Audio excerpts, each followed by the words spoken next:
first, and it baffles my mind why people want enough weapons to blow up the Taliban, which is what I always say. They have enough weapons in the garage to blow up the Taliban. They think that's okay. And I think beyond that point, to have this conversation about background checks, and I've heard this from one of my Republican colleagues who made the good point to me that says, like, I don't understand why we can't fix this background check problem. When you buy a car in this country, you have to get an emissions test. You have to, depending on your city, you have to get a safety inspection. Then you got to go to the DMV, and you have to get a license that you can operate said vehicle, and said vehicle then has to be registered with your name and your title. And I don't understand why that's so hard. If we have to do all of that to drive a car in this country, why don't we have the same minimal standards when you decide to buy a gun? I'm gonna do you one better. When we talk about needing to register vehicles, we talk about things that happen a lot with the gun debate that's been talking about gun trafficking, straw purchases, and stuff like that.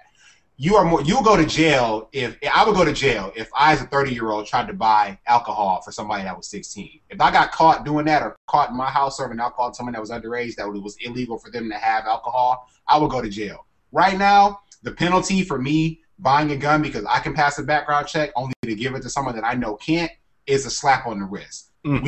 So basically, what I'm using that as an example to show that our gun laws are complete Swiss cheese right now. They have so many loopholes. They have so many ways to get around them, so many back doors for people to get to be able to do whatever they want, to make it the wild, wild west as far as exchanging these weapons of mass murder, and that's problematic. So that's why I want to see these holes closed.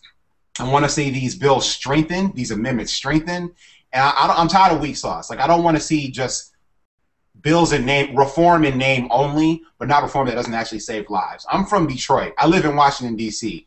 We unfortunately see gun violence a lot in those two cities.